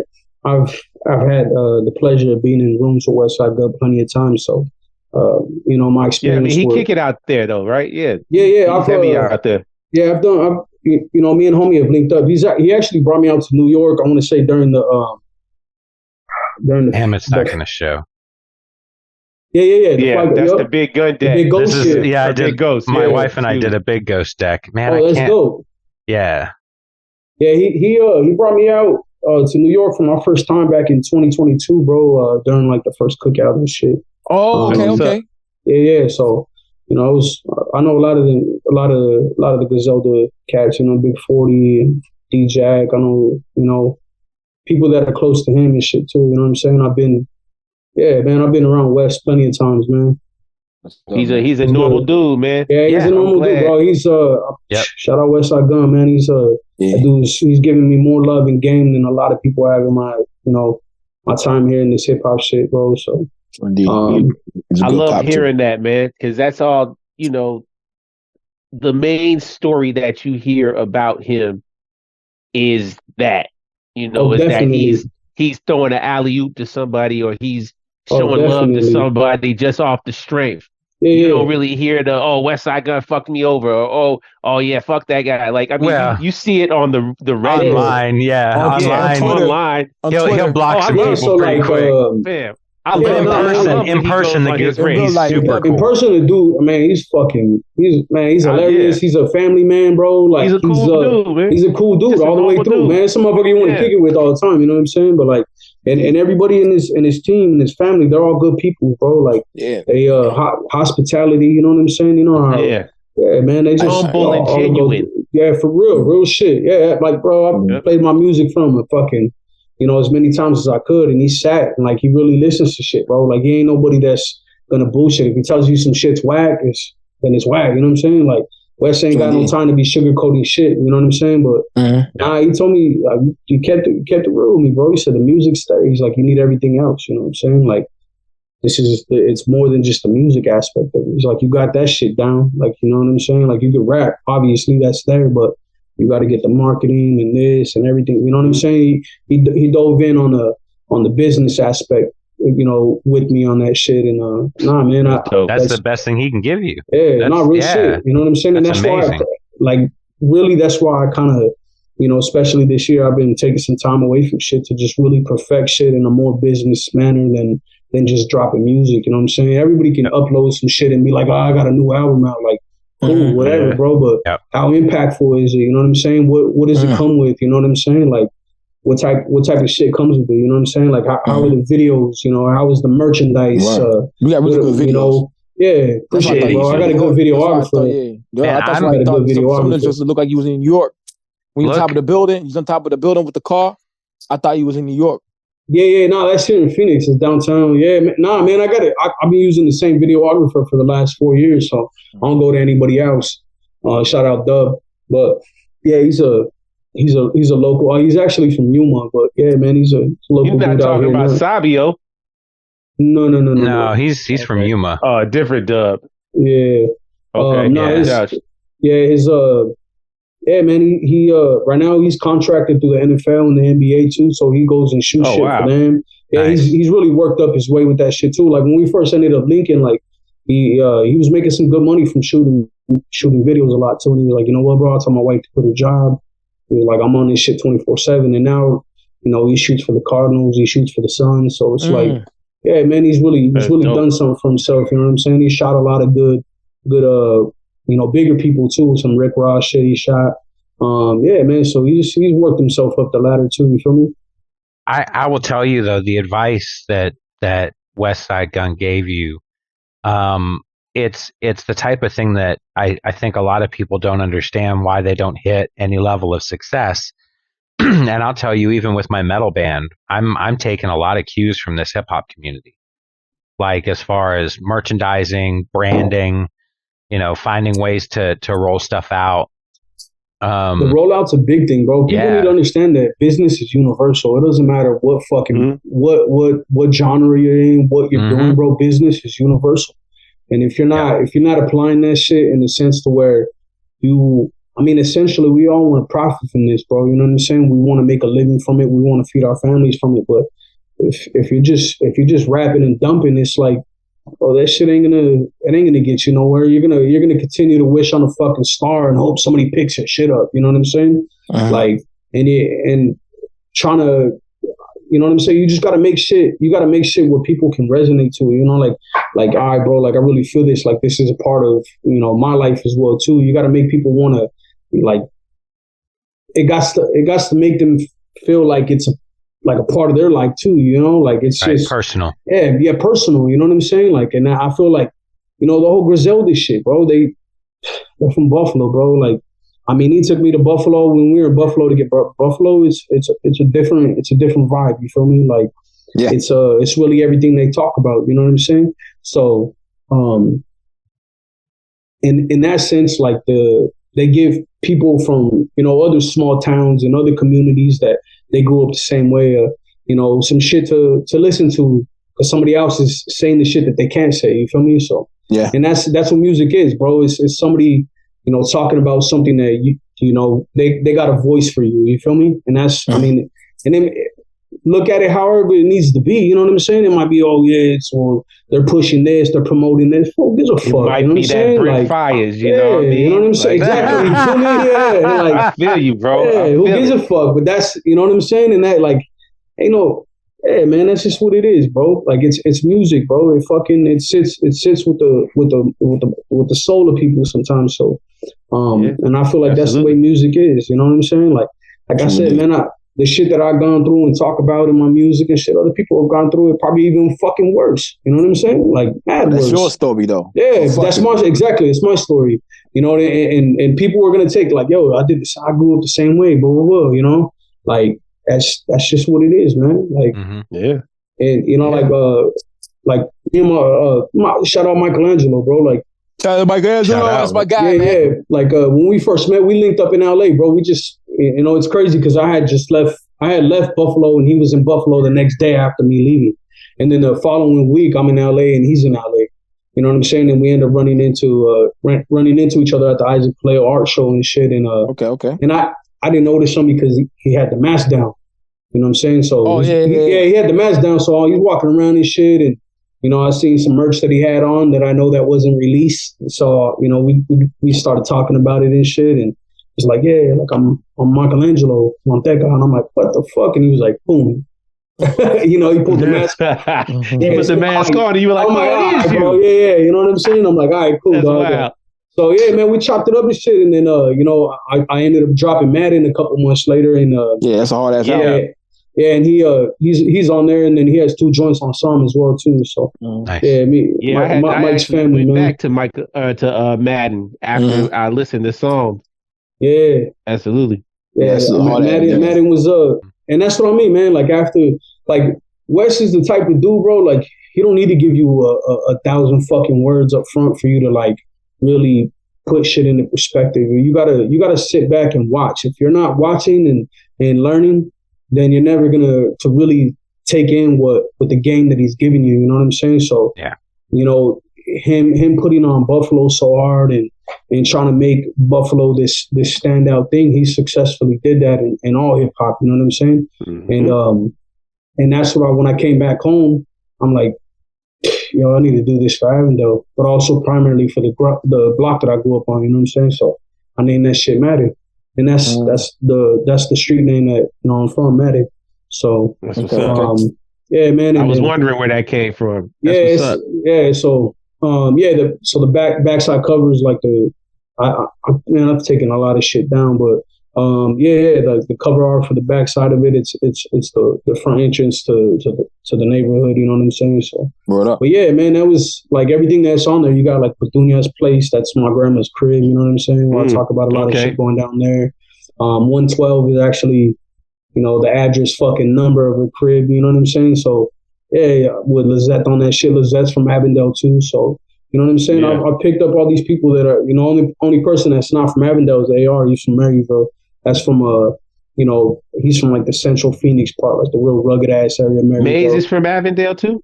No, Maze is from North Phoenix. I'm not sure what particular side of Phoenix he's from. I just know north, like the north side. I mean, the north side is huge, bro. You got that shit's like the 101. It kind of wraps around, and it's a pretty open area. So I mean, there's like other little cities in between. You got like Glendale, which is north. You got Youngtown, Peoria. There's like fucking. Oh shit! There's a Peoria, Arizona. I didn't know that. Yeah. There's I think there's like an Avondale, Chicago, or some shit too, bro. Yeah, there is. Absolutely. There's Avondale. Arizona and well, that's Chicago, Avondale Estates. That's not a city, though. Avondale High School. No, Avondale is Chicago. That's the Hunnits. That's south. Yeah. So that's man. I mean, it's crazy. Yeah. Because I had this producer that I was fucking with, and he threw a skit on a beat that he sent me, and my boy Stoney, and it was a skit from Avondale from Stony Braxton. Yeah, Stony Braxton. He's another, Phoenix native and shit too.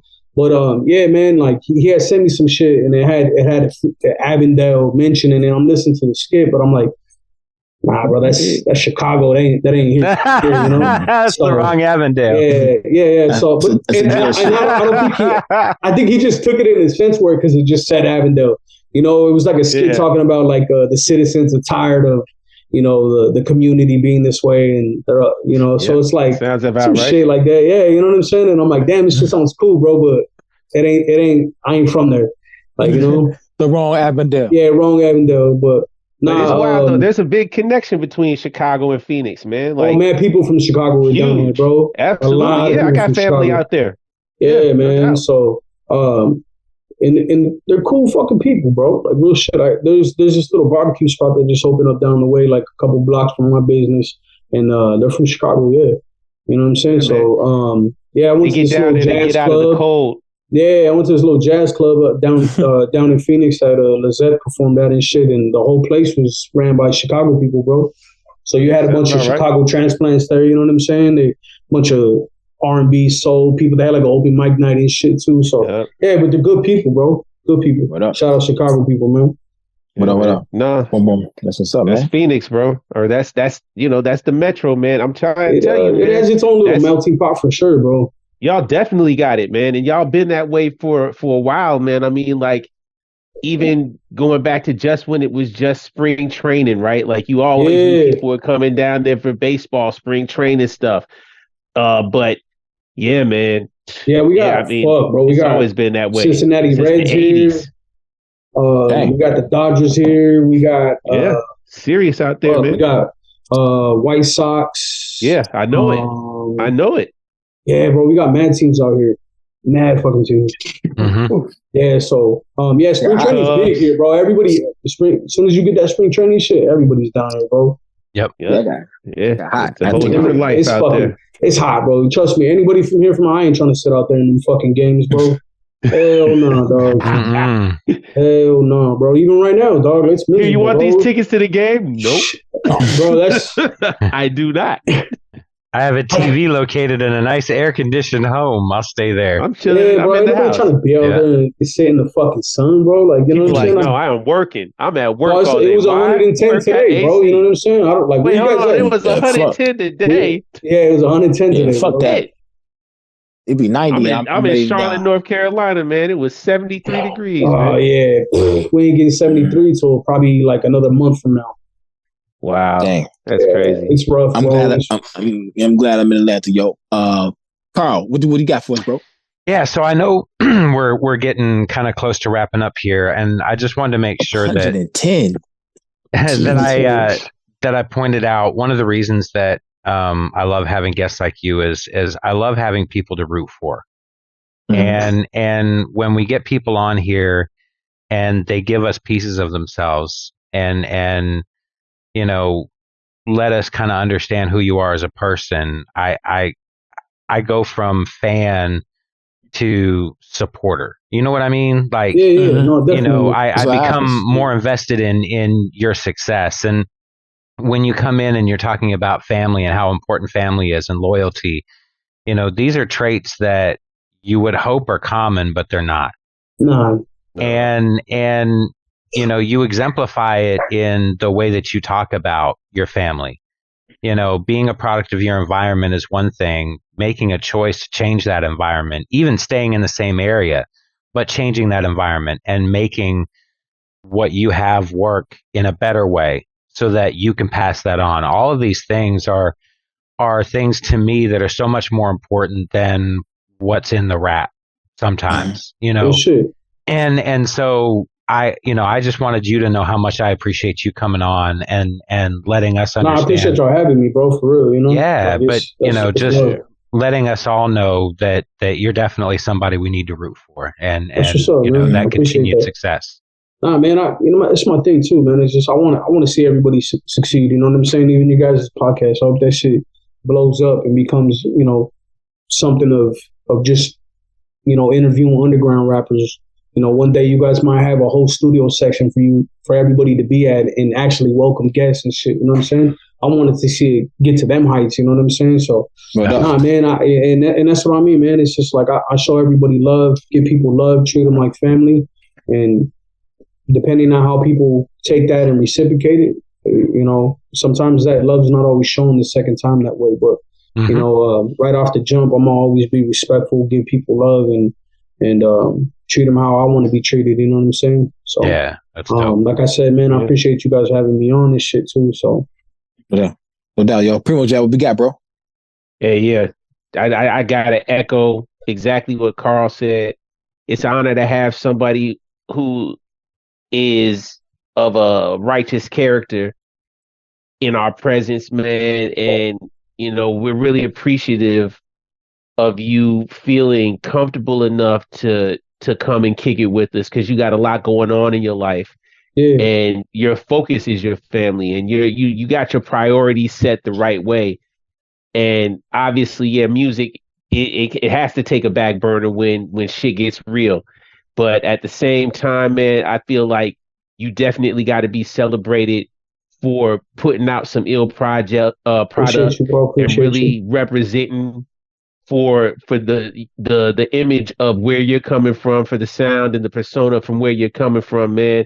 I do this shit for the underdog, man. Like just going through, bro. Like this for everybody who's an underdog who felt like they've been counted out or something, dog. Like, you know what I'm saying? We all have that's something we can all relate to. Anybody in hip hop can relate to that shit. You know what I'm saying? It's a hip hop story. Yeah, bro. It's being an underdog. Like we all come from that shit. Everybody counts us out. You know, the environments that we come from, the fucking communities we come from. Like, you know what I'm saying? Like our mom and pops can be who we are. So right away people count us out. Like, you know, write us off and shit. I've been written off my whole fucking life, dog. You know what I'm saying? And I'm more successful than 90% of the people who wrote me off in the beginning. You feel me? So absolutely. But that's exactly what I'm saying, man. I mean, you embody that coming from where you coming from, but again, putting together the quality that you putting together and the legacy that you leaving out here, you doing what you're supposed to do. Keep pushing, keep, you know, and we, like Carl said, we listening, we rooting for you. And absolutely, we supporting and riding with you. You know, we're just happy that we can have you with us and put more people on to you. You know, that's what this is all about. That's all love, bro. I appreciate it. And welcome back from the time off. We understand we're getting first. I'm glad we made it work. Huh? It's never really time off, man. I just been, like I said, just kind of getting shit from.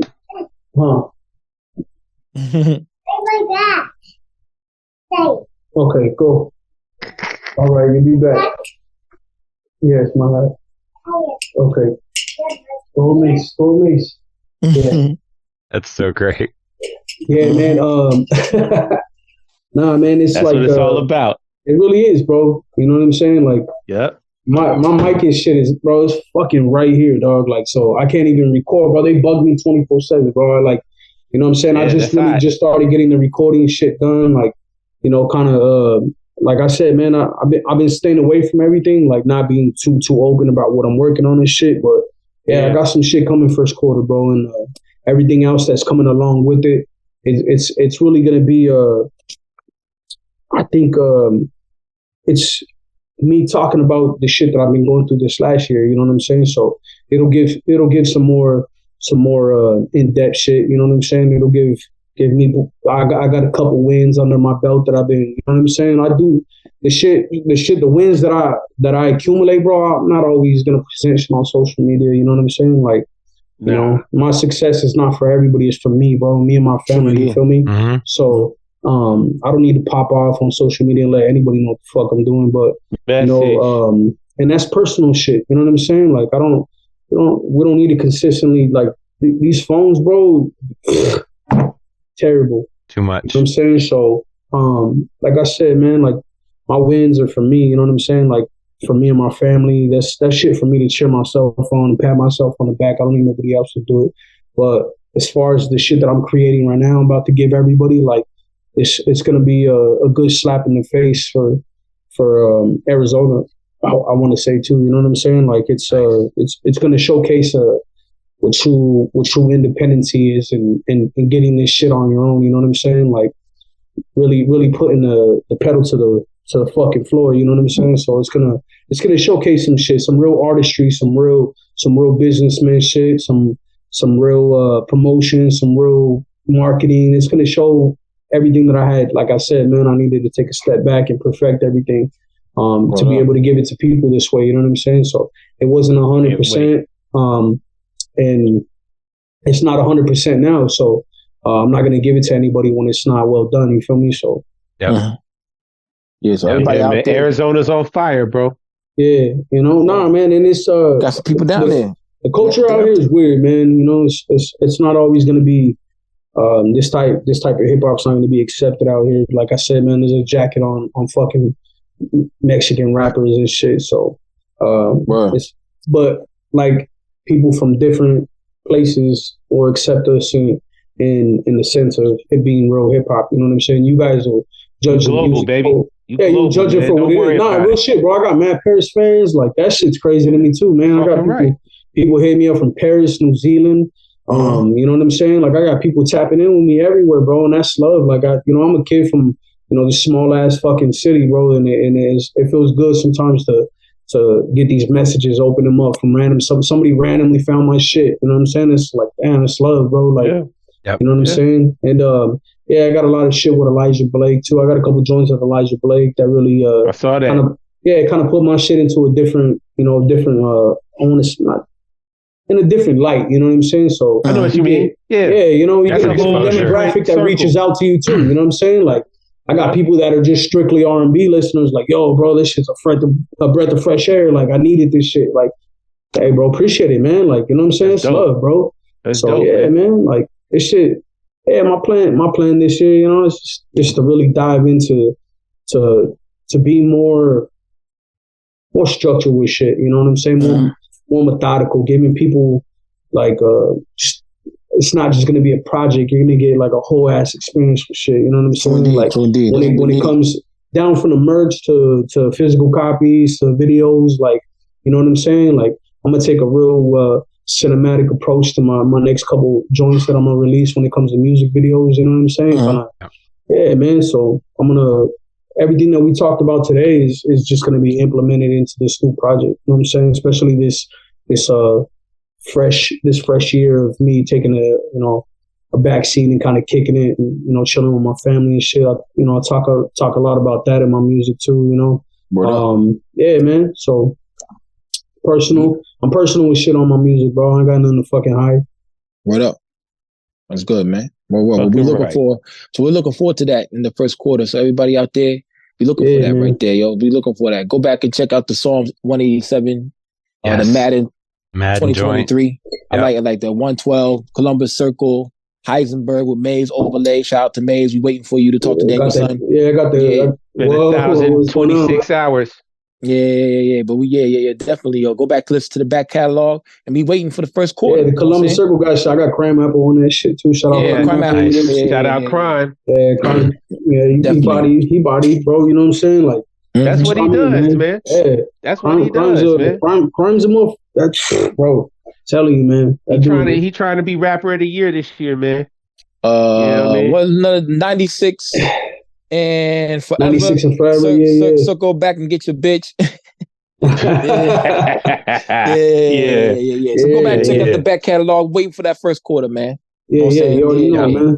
Yeah, once again, man, thank you for coming on the joint, my dude. You know what I'm saying? All love, respect, bro. I appreciate y'all, bro. No doubt, man. Avondale, Arizona, the Dell. I don't know if we call it that. Yeah, we do. Call it the Dell. Yeah, the Dell, man. Yeah, Dell City. Y'all already know. Yeah. Y'all got like a good community out there. This is probably like the 4th or 5th Arizona guy we had on here, yo. So boom, they out there. I'm trying to tell you, Arizona, man. It's Teak. We had Teak Hall. We had Maze.